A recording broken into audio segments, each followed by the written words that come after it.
This is Pat Soundbytes Unplugged. Unplugged.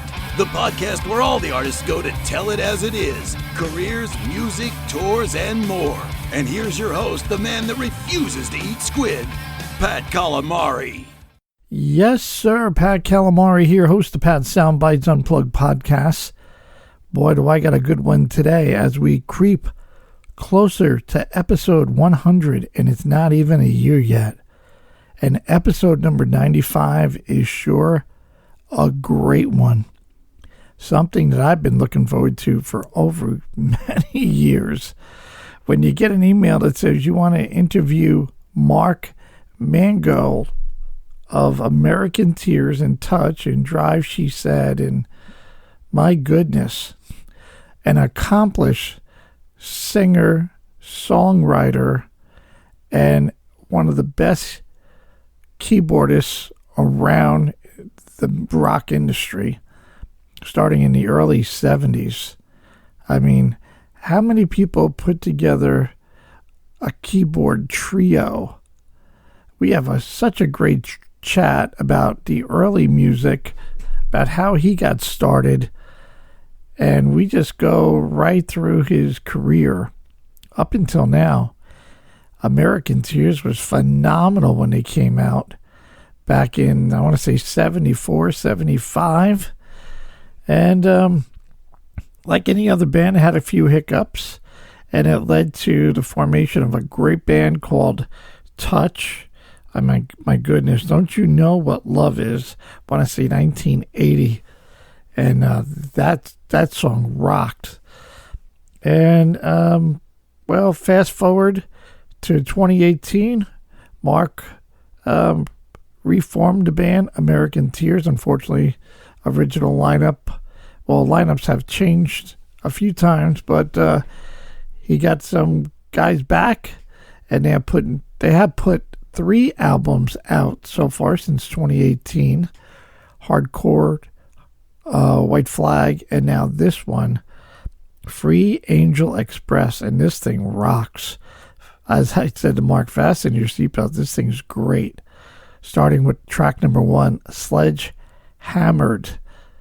And this was a Zoom chat today being, I can't even think of what today was, October 27th. So I'm going to put this on my podcast first, but you could always go to the Zoom chat on Pat Soundbytes Instagram, IGTV, where at the end I do include American Tears and the video for Sledgehammered. What a great guy. Very underrated guy. You know, if many folks probably have no idea who even Mark is, which is really sad. Talk about an incredible songwriter. Put him and Michael Bolton together, and you got hit after hit after hits. Check out Michael Bolton's Fool's Game. And their number 1 hit, probably what really put them over the top, is Cher's recording of their track, I Found Someone. Although it was done, I want to say, with Laura Branigan as well, and Michael Bolton at one point, but Cher's recording obviously took it over to the top. But anyway, a great chat. What a tremendous, such talented artist, calling from his home in Stockholm, Sweden. And it was a fun chat. So sit back, please check out the album. Go out and buy it. It is American Tears again, Free Angel Express. I love the artwork. You can go to American Tears Facebook page or Deko Entertainment website, and there's a store. I think there's limited bundles available under American Tears. So by all means, please support this incredible artist. That's what I do, man. Keeping new music alive on the radio and on video. I love what I'm doing, and I'm happy to have the opportunity to chat with Mark. Now, of course, at the end of the audio, you're going to hear me say, now it's time to play the track, but I don't play tracks on my podcast just for the whole copyright infringements and all that. But please go to the YouTube and go check it out. Just go to YouTube in American Tears and check it out. But I appreciate all your support. Go to my YouTube channel, hit the subscribe. Certainly the 11,000 of subscribers on my podcast is insane. I can't thank you enough. So enough of me blabbing around. Get ready, fasten your seatbelts. Great chat with Mark Mangold from Stockholm, Sweden. And as always, live, love, and laugh a lot because life is way too short. Hey, this is Mark Mangold, and you're listening to Pat's Soundbytes Unplugged. Hey, live on Pat's Soundbytes IGTV, keeping new music alive on the radio and on video. And man, am I excited today. Another great show. Fasten your seatbelts. The American Tears train is on fire, is back, is rolling, and Free Angel Express is coming to a station near you, and you better pop on board. I am blessed and honored to have the opportunity to talk to this guy, singer, songwriter, incredible keyboardist, great hits, great bands. Oh my God, Touch, Drive, she said. I mean, I used to have black hair back in the day. Love this guy, love his band. From Stockholm today, Mark Mango. Mark, thank you so much for your time and congratulations. Great to be here. Great to be here. Man, congratulations on bringing back American Tears, which a lot of us old timers have certainly grew up and missed. And I love the new album, Free Angel Express. Been playing the crap out of Sledgehammered. I love Glass. I got to tell you. Okay. Glass has made a connection to me. Maybe could be the number 2 single in the, but the whole thing just rocks. So great to have you on board. Thank you for joining. Mark was a man from the island of Long. He knows the New York thing, and he knows Poughkeepsie, the chance, right? Yeah. So how you make it out? How are you, your family, hanging out in Stockholm and dealing with this whole COVID thing? Obviously, you're a busy guy. It's fucked up. It's terrible. You know, unfortunately for me, I guess, and everybody else, the U.S. is not doing great in the battle against this virus, though many, many other countries are. Sweden has basically kicked its ass. It's not really a problem here, but the problem is going back there. And my significant other is Swedish, so she now has trouble getting back in to the States. And the question is, if I go to the States, can I get back into Sweden?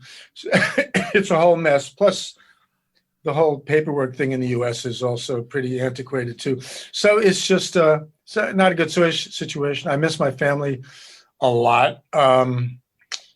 My daughter, my goddaughter, I got 2 grandkids now, a 6-month-old grandson. Oh, congratulations. Awesome. Thank you. Who I've seen once from 20 feet away when I was in New York. So it's just really very hard to get used to. Yeah, I know. And who would ever think? I mean, I'm so used to interviews by phone, and now we're doing this Zoom thing and more technology. And even though I got no pants on, no, I'm only kidding. I mean, that's my joke. It's crazy, but it's great to finally. It's weird to start off with politics and border control, but I don't know. You asked, so yeah, no. Yeah. It's interesting to hear how other countries are dealing with it, and glad that you're okay. And in New York, I leave my office here. I barely go to the store. I let my wife handle all that. I'm doing everything to avoid any of that. But yeah, me too. Yeah, glad that you are good. Mark, let me just start, man. I've been a big fan. And when I got the email going, you want to talk to Mark? I'm like, are you nuts? I mean, you've been kicking ass and taking names for a long time. And I got to say, I really don't think you get the recognition that you deserve. And that's got nothing to do with you, with Michael Bolton and writing great hits. Just the creativity of American Tears and Touch. I mean, nobody says, hey, let's do a trio with keyboards. I mean, it was stunning when Yes came out with Roundabout and it was like, a 13-minute song, and radio would never even like, what are you, crazy? It's got to be like 3 minutes or we don't play it. And I'm happy somebody kicked the wall down, and your creativity is just through the roof, and I applaud you for it. Thank you. Well, Yes was pop for a while, and those bands, they became pop. And now I guess they're by definition prog. But I don't know what prog is. I don't know what pop is. In those days, everybody was really trying to carve out a sound, whether it was Led Zeppelin or Jethro Tull or Yes or whoever, Gentle Giant or everybody. And the bands I was in were also trying to have our signature thing. And so really it's just that mentality that is kind of behind American Tears. And if a synth solo takes 10 minutes, so be it.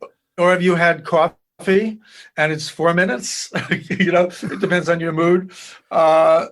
You let it go until your instincts tell you to stop, or we're not relying on formula of the pop song. We get to a part and it's what do we do from here? And with infinite choices, being a keyboard player, you could have elephant sounds, which we did on the song, or you could, have an organ solo. So it's really kind of, you have to get deeper into your creativity and not fall back on that safety net of formula. So it's a lot of fun, and I wish more people did more of it. No, I agree. Excuse my French. Fuck that formula. Fuck these genres. To me, you created keyboard rock. I know. And yet you said you like Glass, which is probably the one formula song on it, because it's a cool song and I want it. And that's maybe the one pop thing, but people do understand that formula, and the repetition, you're going to hear the chorus again. It is comforting at point, but it's also much more fun, I think, to be on the edge and wonder what's going to come next. What are they going to do next? So a little bit of both. I totally agree. I maybe got a soft heart for some of when you're used to hearing this stuff, but I agree with you. No formula. If you went on for 25 minutes, you go on for 25 minutes. Like, what did I write down before? Well, now you're talking about Gentle Giant. I mean, well, even like Set It On Fire. I love songs that stop. Thank you. And pick up. Thank you. Then take off again. And I just love that crap. That's great. It's just an energy. It's just a flow of energy and just communicating emotion. And it's just how you're feeling and how I'm feeling. And then I guess it translates to trying to make other feel that transition, and it picks up and it comes down, and then it gets I love it. Lush and mellotrons, and I love using the mellotrons and the strings and all these, and of course the Hammond organ. So coming back, the sound is you could be there all day. Were you the first one, or I interviewed and met Edgar Winter, and I think Edgar said he was the first one that came out with the keyboard like guitar. Were you there? You were there back then too? Sure. Edgar wasn't first. Anybody who claimed that they did that first is just, I love Edgar. He actually played sax on a record, on the Second Touch record. He actually played sax, but great guy. But I don't think anybody can claim that they own that. Okay. Yeah. A lot of people were trying to do it back then. I actually... Yeah, because you're like trapped in and you want to get out and feel the energy and run around. I cut a mini Moog in half, which is sacrilege. But actually, there was a Voyager. No formula, no rules. Wait a minute, I'm going to try this. There was an instrument called the Voyager, which is this guy, amazing inventor, made the Voyager, the cat. And that actually had a separate keyboard with a wire, MIDI wire. But before that, I was desperate and I cut the Mini Moog in half. And there's so many wires in the Mini Moog. I went and I got an airplane cable. That's the only people who made cables. It was like for a Boeing 707 or something. It had like maybe 30 wires in there. And we hooked that up and we screwed it into the side of the keyboard, which I made a separate box for. and it was only about 13 feet because you couldn't go that long because the current would dissipate in a way. Gotcha. So that was what we did very, very early on, and probably that was over Holland, probably a 68, 69 or something like that. So we tried, we didn't want to be, so locked behind it, but it's always also very comfortable to be behind a Hammond organ. It's just a nice place to be. You get back there, it's a very tactile experience. You have all these keyboards and foot pedals, and it's like home. Well, Set It on Fire, I even got like I close my eyes and I just crank it up and I just put on the headset. I'm so happy because I do that too. I love the sound of that. Yeah, that's a great, but I don't know. I just felt like the more I listen to it, I find another love and another track, but I can play it all. So, and my people call me going, who was that? And where did you get that? I mean, I found the niche, Mark, that anybody can play the hits, obviously, which is great. But when you play new music and you're doing your best to get it out there, there's so much great music and people are like oblivious to it. So I'm happy I'm the guy and, kick off and take. I'm a big fan of Zeppelin and, of course, Deep Purple. And on Not For Nothing, we did kind of a Zeppy riff. Everything's done in the Hammond. So my crusade since beginning of American Tears, I don't know why, was to do it with keyboards. A Hammond can do that guitar riff. So I'm forever, coming up with guitar riffs and then playing them in the Hammond. So instantly it becomes something different. And like Not For Nothing is kind of a guitar riff. It's a little in the vein of Black Dog, meaning it doesn't have any time. Right. I mean, there's no time in there. Who would have thought Jimmy Page is standing there with a violin bow on a guitar? And you're thinking, if you don't see it, what is that? Is he playing an organ? Is this like a Deep Purple thing? But it's not. Like you said, you could create anything behind your Hammond 3 and your Moog and everything that you have. And the thing about Not For Nothing is what I'm proud of. I mean, I know drummers who count Black Dog. There's like a couple 16th notes in there that trick everybody. But with Not For Nothing, there is no time. It's just played purely from the heart. So you can't count it. And in early bands, I had to stare at the drummer because not all drummers have great time. So I made it a habit in the early days. It was me and the drummer. I would stare at the hi-hat. Gotcha. There was a communication going. So if they fuck up, I'm there. And there's a lot of that in Not For Nothing. It's purely organic, tight with the drummer. And I dare anybody to count that. when I played it with Alex, great drummer, it was like, let me count that. Oh, there's a 30-second note in there. Next time you left it out, you son of a bitch. It's like, no. And then, he didn't want me to change it, but he would have been happy if I changed it. And I don't know what we'll do live, but we didn't change it. We just kept it whatever it was, which perfect. Was just played. Exactly. This is it. Just play. So that was fun. Mark, let me just take you back a few years. How did it all start with you? Was it a family member? Did you watch the Beatles? Where did you get the I want to do that moment that you knew music was going to be your career? Like, no doubt. I know you started at a young age. Like somebody said, like 12 or something. You were like 16. You were out there full born. You say the word career. You don't know it's going to be a career. You just love it. I mean, my older brother, who's 4 years older than me, would bring back music for me to hear. He brought Bo Diddley. It's like he brought me Jimmy Smith. He brought the first Elvis, Hound Dog. So he was feeding me stuff. And I started off on the drums, and I was in, when I was in high school, I was in a band. And then I just really got into keyboards. But we were playing at a club with this band I was in, and we got a call, and got asked to do a record, and that was Valhalla. So you don't know what's going to happen. But once that happened, it gets to be addictive. You get the bug and you keep creating. And then it was American Tears. It's actually the same people that were handling Valhalla stuck with me, thank goodness. And we did American Tears, and that evolved into Touch and blah, blah, blah. But you just keep your fingers crossed that you can make some sort of living out of it. But you don't know that it's really kind of an obsession. You don't know that you can do that. And sometimes you can't. Sometimes you got to get a day job and you do that. So did you take lessons at all with the drums, with the keys? Or it was just I got it by ear and I just it was ear.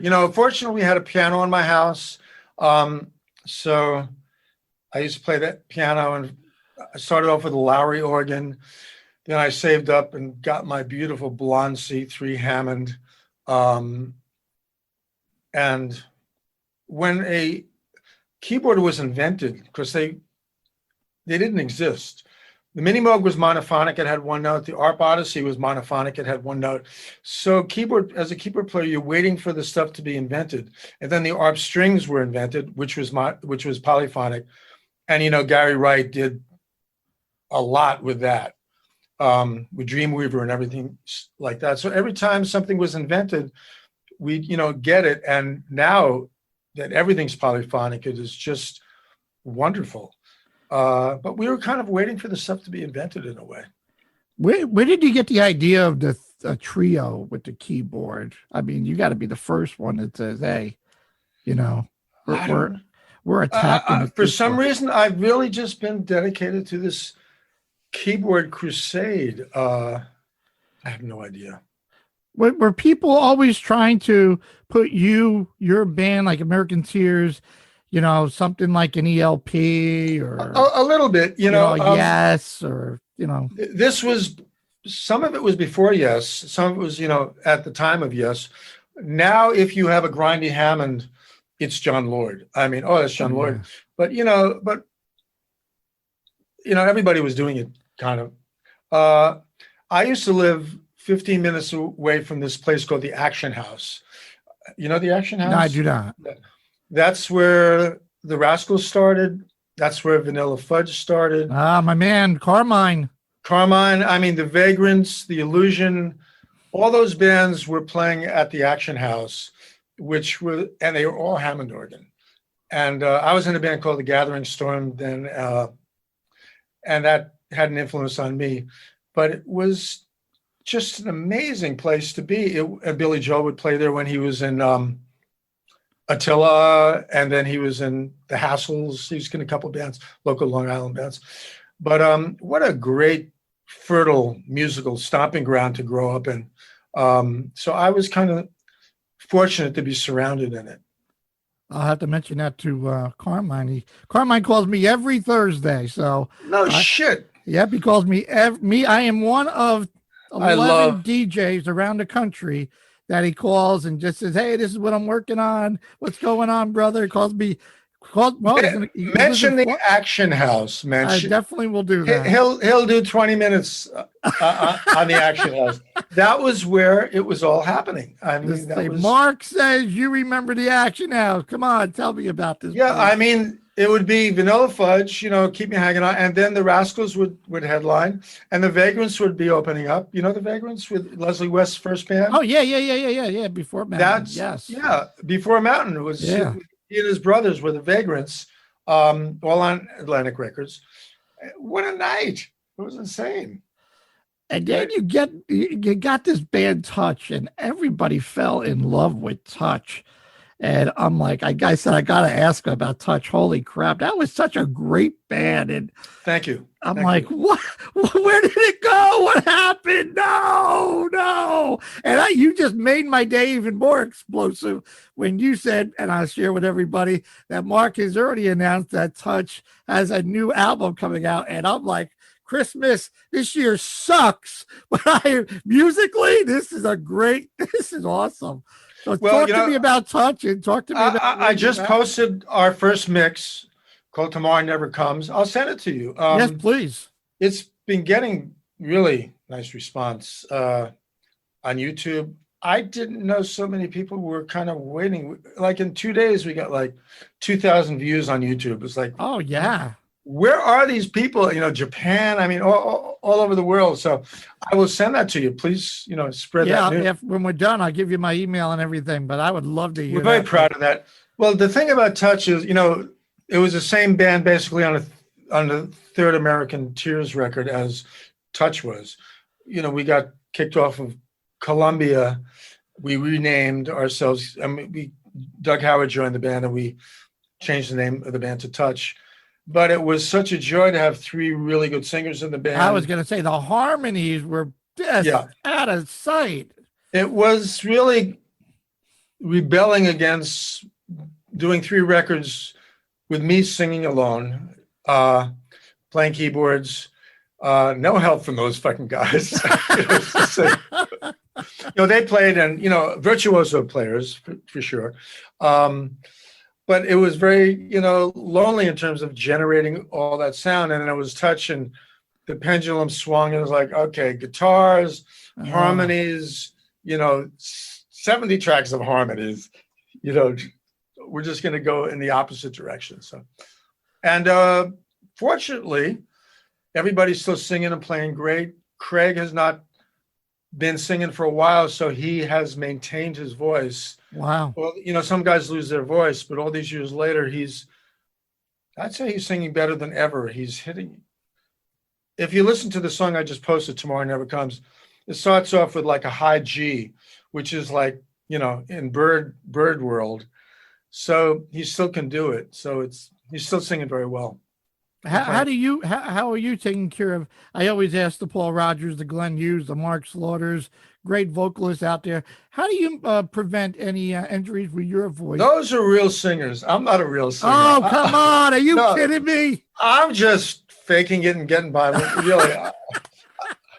I'm just faking it. Are you nuts? I am, again, my goal is to, just communicate emotion. I am shocked that people can tolerate my voice. Oh, no, dude. Thanks. I'm not begging for a compliment. I just, I did the first record, Hardcore, a couple of years ago, and it actually, people were digging it. It's like, really? I can get away with this shit. Somebody else take over the keyboard. I'm just going to be the singer. Well, no, you wouldn't do that. Not that, but when you rely on a singer, it's really kind of, you're giving up, you're relying on a lot. If somebody's singing your songs and whatever happens, they get sick of your stuff, or they, God forbid, pass away, or whatever happens to them, or they go into rehab, or whatever your life is hanging and relying on that other person. Yeah, no, that's a whole different challenge. You write great hits, and then you go, here you go.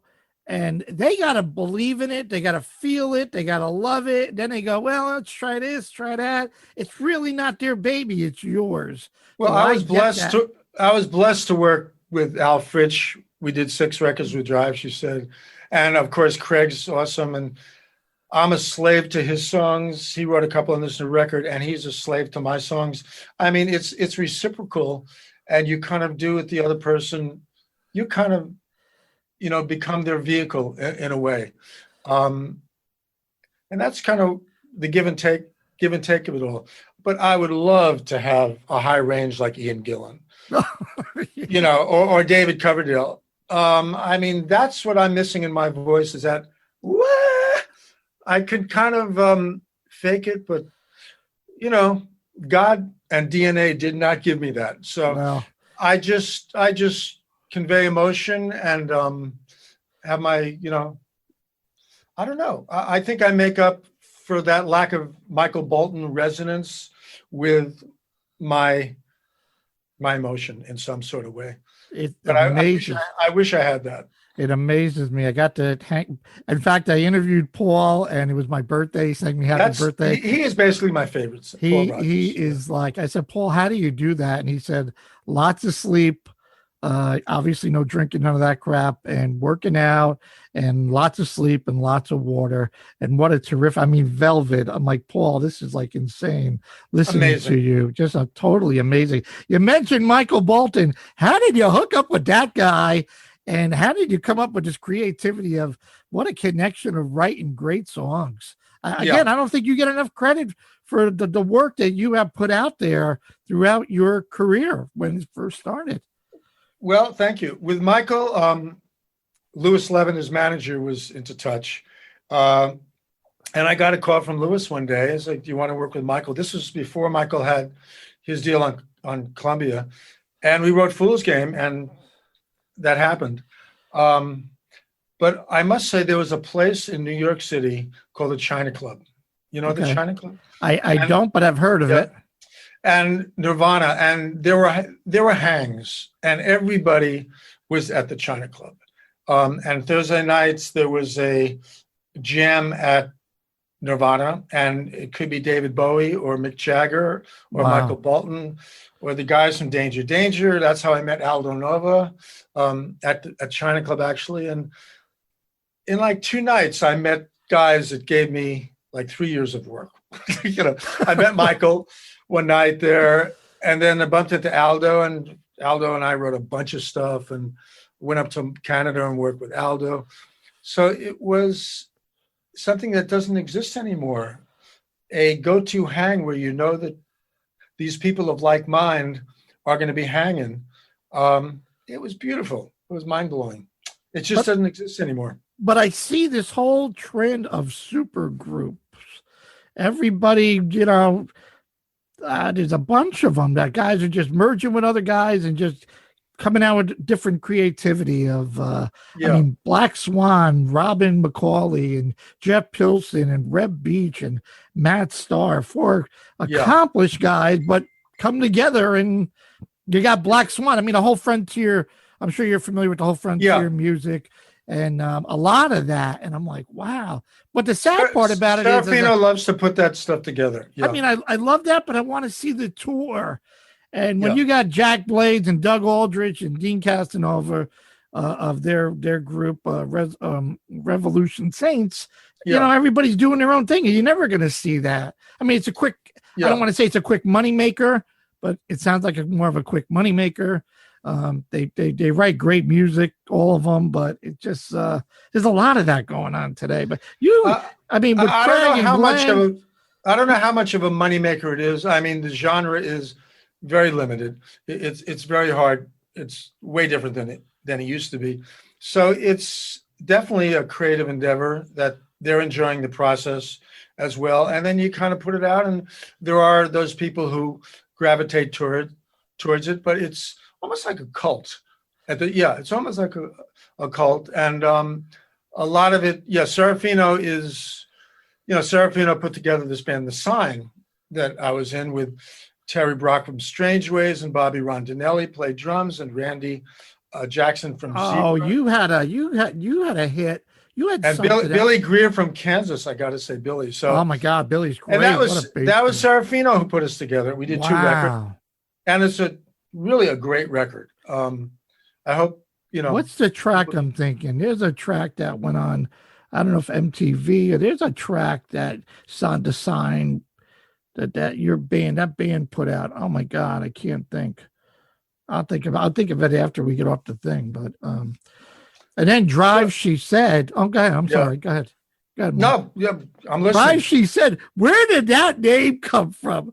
Drive, She Said. I'm thinking of different things, but that's a cool name. Al used to have a great explanation for it on stage. It was Drive, and then a friend of mine who's actually a video director, Martin Kahan, who's did like the first Bon Jovi, a lot of videos. He said, Drive is boring, man. Why don't you call it Drive, she said. Oh, okay. So we called it Drive, she said. That was it. That's cool. Think of, what is it? Think of Love, Real Life. There's a bunch of real good stuff there with that thing. That's great.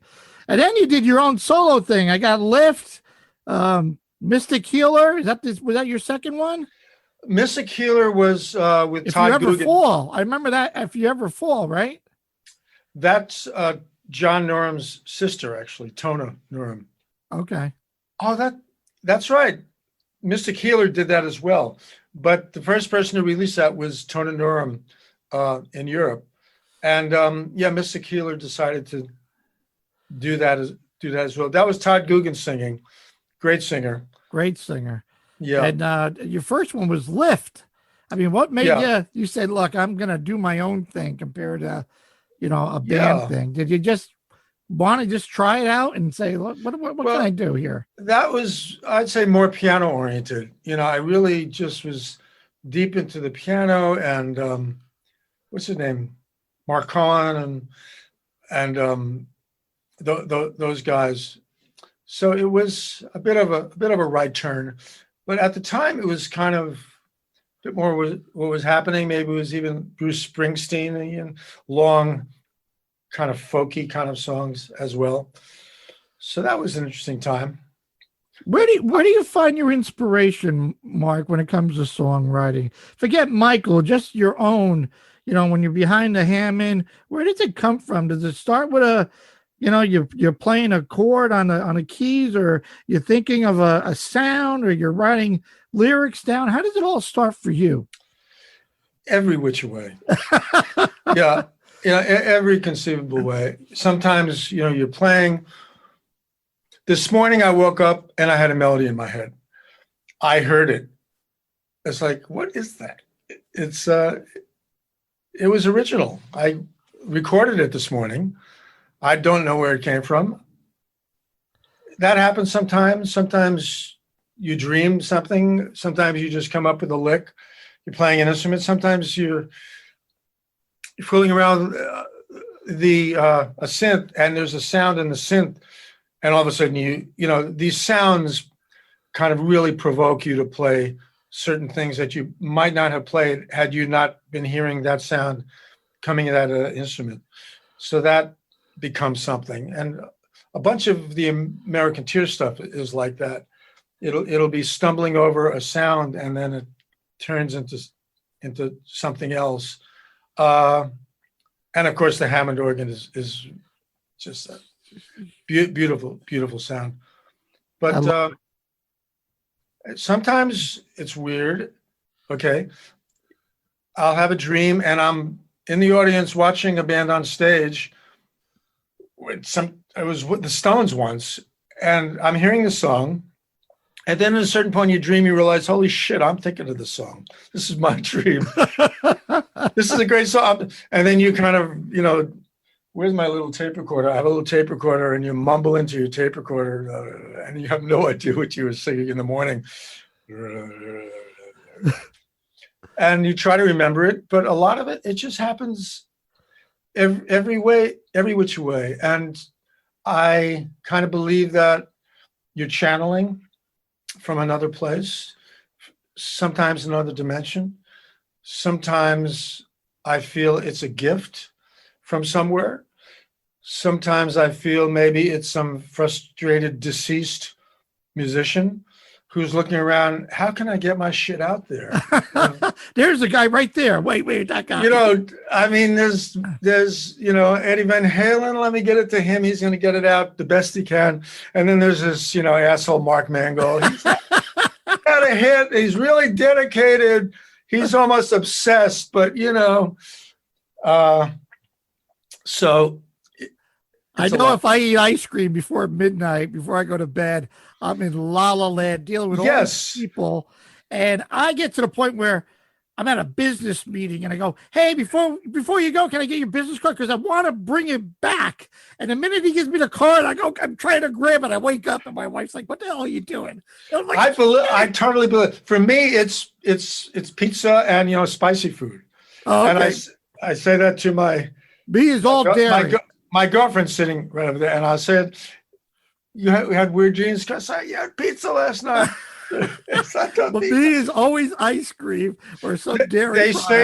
They say the sleep is less deep when you're having some of these stimulus things. So you're just in touch with what's going on. It's not that you're having different dreams. It's that you're somehow just in touch with them a little bit. I just want to know who these people are. My parents passed years ago, and once in a while, I'm like, is that my mother? But I don't know who these people are. I have no idea. It will be revealed. It will be revealed. You mentioned the great Eddie Van Halen. Did you ever get a chance to work with Eddie at all or meet Eddie? No, I didn't. Was it like crazy as you? I mean, I know you're the organ guy and the keyboard guy, but I got to say, the first time I heard Eruption, I go, what is that? I'm like, who is this?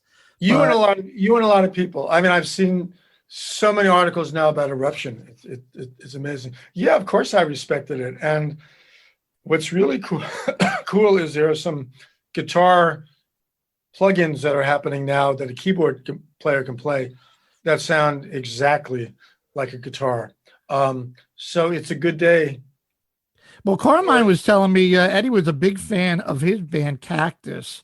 And if you listen to Cactus with Jim McCarty, you hear, what's his song? Let 'Em Swim is like the beginning of Eruption, or you hear Parchment Farm and you hear you can hear that Hot for Teacher, but again, you got to go back to really get into it. And only a guy like Carmine would know that, been around forever. So a guy I know in Sweden, Tommy Denander, who's probably maybe one of the most popular guitarists in Sweden, huge fan of Eddie Van Halen, and he just has a video out now.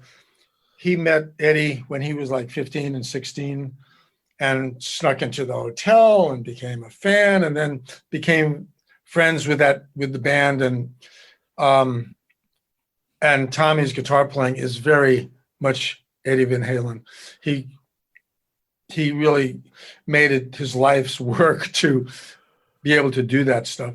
But now everybody's kind of emulating that. Right. A lot of people are scathing in the hammer-ons, and it's almost like there might be a little too much of it going on. I talked to Mitch Perry the other day, and Mitch goes, there's not one guitarist that's exempt from a bit of Eddie Van Halen or Randy Rhoads or even Jimi Hendrix. Everybody has a touch. I mean, they're watching. I mean, can you imagine having YouTube back in 1970, Mark, where you could watch what they're actually doing compared to going to the show and putting the needle down back on the record and playing it again until you got it right. They have tutorials now, how to play that Eruption solo. There's got to be 5 or 6 tutorials on YouTube, and they go through every note. And this one, you do that, and the tablature, and all that kind of stuff. But I have fun doing it on the keyboards, and it just sounds totally different. Do you do any master classes on keyboards and give out lessons, Mark? No. Well, I just figured I ask. No, I wouldn't know where to begin. I would say, relax, motherfucker. Just chill out. Stop judging yourself. Try to tune into, another place. Try to channel. Don't think so much. I got a Casio. Trust yourself. I got a Casio keyboard. And I said, I got to learn. I want to learn. And I got the Saints come marching in. And then I went for lessons, and it was a group of us, and the woman was on speed or Red Bull. She was like, okay, go to the next one. And I'm like a guy, and I was like, wait a minute, time out. I'm the old guy going, bring it back. And I'm like, I need private lessons, but I have a Casio and always wanted to play piano and learn. But the Saints come marching in with my claim to fame for a while. And I played, when I started piano, I played Summertime for a year and a half. That's the only song I played. I drove everybody crazy. I was just, riffing on Summertime. You just do it by ear, and then you discover stuff, and you just do what kind of is fun for you. They always say, pick a song, pick one of your favorite songs. Yeah. That's got you motivated and happy, whether it's, whatever it is, and just keep practicing and keep doing practicing. Keep practicing. And of course the blues, I started off on blues. I would just play the blues forever and ever and ever. And it's just such a beautiful form. And that's how you get the dexterity. And then maybe you hear something and you kind of learn that and add that to your repertoire. But it just grows slowly. And then you hear something and it gets more and more challenging. And then you start to scathe. And then you start getting records and slowing them down and figuring out what they did. And then Jimmy Smith. I mean, Jimmy Smith, Oh God, the god of the Hammond organ. He was really the best of the best right there. I would go in and see him at the Village Gate a lot. I would go into the Garrick Theater and see Frank Zappa. Night after night, I saw Frank. When he was just starting out with the Mothers of Invention, that was like amazing. You know, you walk in the theater and Frank's sitting there on a chair and he's going like this for 10 minutes, keeping a straight face, and people trying to make him laugh, and people are throwing stuff, and people trying to make him smile. And then he starts his set. I mean, he was an amazing character. But seeing Jimmy Smith too was the go-to guy that every organ player, from all these guys we mentioned, Mark Stein and Felix, and I think of you, and I think of Steve Walsh with Kansas, always jumping up and down, doing a handstand, and way before these guys had the ones that turn and all that. Back in the 70s when you guys were rocking. I mean, that's what I relate to. And I got to let everybody know, if they're not aware, you were involved with writing Cher's hit. Well, I guess Laura Branigan even did it. I want to say I Found Someone, but was that you and Michael, or was that just you and Michael? That was me and Michael. Yeah, that had to be cool. Cher comes out with some funky looking outfit, thinking what? But hey, that was a wonderful moment. That was really, that's one of the things I was saying before. You don't know it's going to be career, and then, give the dog a bone. Somebody threw us a bone, and it was. Do you ever look back, Michael? Mark, that now that we got YouTube, do you ever go back and look at the old video of American Tears or Touch or the Sign, and you go, holy crap, man, look at that. Look what we were doing back then. And how do you feel when you picture yourself? Now, I haven't for years, but, the record label's kind of putting together little promotional stuff, and they just put together something and somehow they found some old American Tears thing on YouTube. And I was like, where do you get that? It was like, oh my God. So yeah, I have, as recently as yesterday, seen a couple things. It brings back a lot of memories, where it all began, those sessions and playing. It's the sessions, but it's also the mentality of, we were a team of guys who basically took a blood oath with each other that we were going to make it happen. And that's the feeling I get, is that feeling of camaraderie, that we set out to do something and we were so determined to do it. And to a certain extent we did it. I mean, Touch wasn't, a huge band, but we, in a way, accomplished our goals. So that's the feeling I get more than anything else when I look at that stuff. And then you got back to American Tears, 2018, and it's like, seeing your old friends again, right? I mean, it has to be. You walk into the, how does that? No, they're dead. Who am I thinking of? Well, Greg, sadly, there passed away. Greg, the bass player in the second American Tears record, died. Okay. In the 70s, I mean, early 80s, long time ago. And I've been looking for Tommy, the drummer, for 30 years. I finally found someone who found him. He moved to New Orleans, and he just passed away last year. I'm sorry. Of hepatitis or something like that. Oh. Yeah. So no, I'm thinking of a band that you were involved with. That's like, here we are again. That's Touch. Craig and Glenn and and Doug Howard. Yeah. But unfortunately, American Tears, the first one was with no budget, basically me in this room. creating it. And then we found a label to release it, my God, which is a surprise to me. And then it built. And on this last one, we working with Alex Landenberg from Camelot and Syra. Do you know those bands? I do not. Camelot's an amazing kind of goth band, huge. I mean, they sell out stadiums. Amazing drummer. And Barry Sparks on bass on Sledgehammered. Barry's from Yngwie and Dokken. Okay. And I think he's playing with Michael Schenker now as well. Wow, So, cool. American Tears was always virtuoso players. I mean, that's really what it was about. In those days, too, it was, 10-minute bass solos and 10-minute drum solos. And How would you describe the music scene? You're in Sweden. How is it? I mean, the festivals over there are way more than there's anything over here. Yeah. And there's so many bands that breaks so early in Europe that nobody even knows who they are until they get on like KLOS or somebody big that people go, like Rival Sons. I don't know if you're familiar with Rival Sons. Oh, yeah. I love And Rival Sons. Europe was like, they toured for 5 years before anybody even heard of them here. Why is that? Why is that scene so different over in Europe? It's like it's still very big here. It's just not, for some reason, that big in the States. I don't know. Get it. I don't get it either. I don't know why.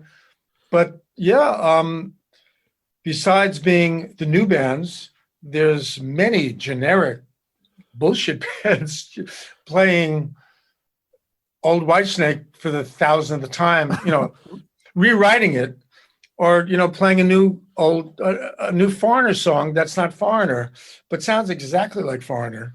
Or there's a lot of they love the genre, and they're kind of duplicating it, and they're younger guys. And you kind of heard it before, so there's that. But then there's also people trying to give it a new twist and trying to not be generic, American Tears being one of them, trying to maybe reinvent something, because in those days when it was happening, it was new, and you were trying to do something new and trying to define something. You weren't chasing some old genre that existed. You were creating a new genre. So, yeah, I love Rival Sons. I know their producer engineer, Andy Sheps, who's done Lana Del Rey, Rival Sons. I mean, Andy is one of the preeminent producer engineers on the planet right now. Is it as difficult to try to get an American Tears song right now, Set It on Fire, in Europe as the challenge in the States, where I'm like a minority of nobody? Oh, much. Yeah, I forget about this. I mean, it's much easier here. I'd say people are interested. There are cult people, I'm going to find out. Let's put it that way, because right now we're with Deko, which is a very US oriented label. Previously, I had been with European labels. So now we're definitely bringing it to the States in a stronger way. So we'll see, who's kind of out there. But I would say the entire genre and rock per se is bigger in Europe and Japan. Of course, it's still kind of, they worship bands like Deep Purple and all those Yngwie and all those bands. They're still quite huge over there. So. Well, I'm not a big genre guy, although I do the classic rock and keep new music alive.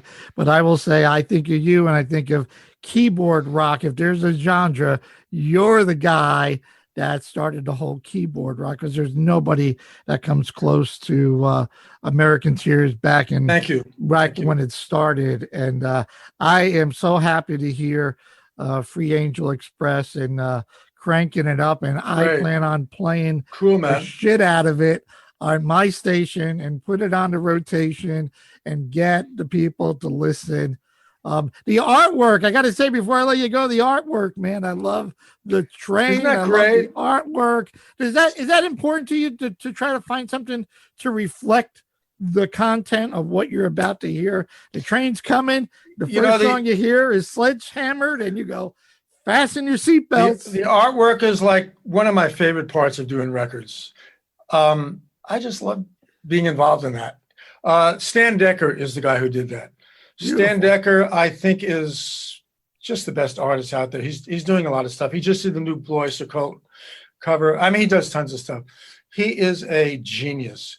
And you ought to see the sketch I gave him of the cover, that it looked like a 3-year-old made it. And then he made what he made. And you go, okay, this is it. And you go, wow. It was like it was a scratch by a 4-year-old of a little train with a little, here's the icon of the angel over here, you know, and here's some smoke coming out. And then he did that. Fantastic. He's become a very good friend. Yeah. Google Stan Decker. I will definitely. Actually, you know, I don't want him to become too popular, because then, then everybody's going to get him. everybody's going to be too busy for me. But Purge that. Cross that out. Well, go and buy it right now. Free Angel Express. Thank you. American Tears. This guy's a legend. He's a pioneer behind the Hammond. Great to have him back. We got to get more people to follow him and hit the Facebook, hit the like button, and buy his great music. Besides playing, he's an incredible songwriter. Look him up. Mark Mangold and it's time, Mark. We got to rock these guys, and time to play the video and do a little Sledgehammer. Mark, I hope you enjoyed the conversation as much as it was great. It was a walk down memory lane as well. So it's great. And don't forget me with the New Touch album, and we'll chat in a minute. And say hello to Carmine. Don't forget that. Do you ever talk to Felix? Oh, yeah. Well, Carmine was playing in the Rascals with Felix. And, I know. Gene Tell Felix, mention Action House to Felix as well. So I certainly will do that. It Great doesn't get any better than this. Pat Soundbytes, IGTV, Mark Mangold, and American Tears. Fasten your seatbelt. It's time to get sledgehammered right now.